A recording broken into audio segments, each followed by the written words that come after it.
Yon mga boss, papakita ko sa inyo yung ating mga palahi ngayon. Yan, dito ko na sila nilagay sa mahaba-haba. Ito papalitan na natin to.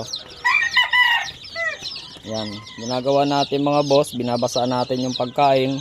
Kita nyo medyo mapula. Dinadamihan ko yung lagay ng Bitmin Pro, yan, Bottle Cap. Tapos tubig nila Bitmin Pro din. Yan o.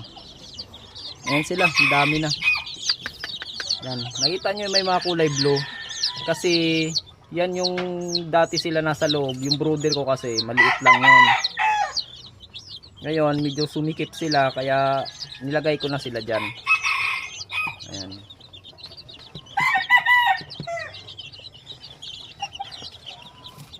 Marami yan, 63 piraso. 63 piraso yan.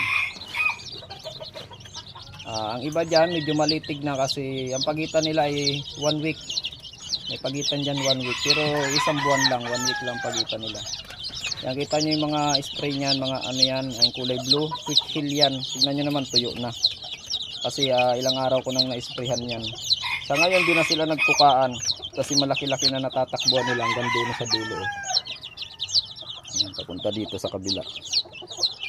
Bubuksan natin din dito sa kabila. Yan. Dami yun, yung tambakan. Pinarahan ko ng sako mga boss. Ano na lang pala to, 62 piraso. Namatayan ako ng dalawa kasi sumiksik doon. Tapos sumiksik sila, nagtambakan na nagtambakan, naipit. Yun ang kinamatay. Lalaki na pa naman, lulusog. Kaya hinarangan natin ng sako pati doon sa dulo. Kasi pag siksik nila at pag naipit sila, sa bigat ba naman, patay. Ano lang yun, hapon lang, kakasilip ko lang din, tapos mga dilim-dilim sinilip ko ulit, bilis lang, namatay na kaagad. Kaya yan, nakikita niyo yan. Yan, wala na silang masiksikan sa dulo kasi pag sumiksik yan, ayan na, mag-umpisa na sila. Yan, lulusog niyan.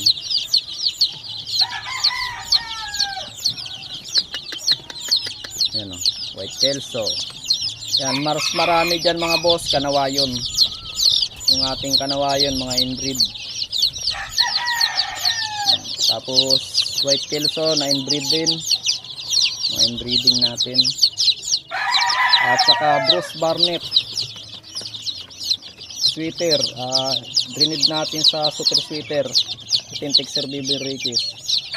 At saka John Bishop kelso, in-inbreed ko yung anak sa ina. Inbreed sila.